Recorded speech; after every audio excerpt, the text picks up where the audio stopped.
Howdy subscribers. Hey, a lot of you have been emailing me asking me about that follow-up product review I'm doing on the Pool Tiger product that I started doing a review on in the fall, and I said I was going to wait till we're through the summer to give a final analysis. Well, that final analysis is about done, but the company that manufactures the Pool Tiger product was having some trouble with distribution and dealers and people finding a dealer in their area. So we had a discussion and I gave them suggestions and they made some changes.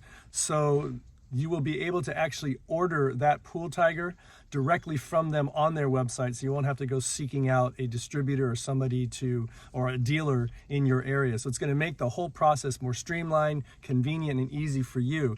So it's going to take about 1 to 2 weeks for them to get that website and everything set to go. So until then, stay tuned.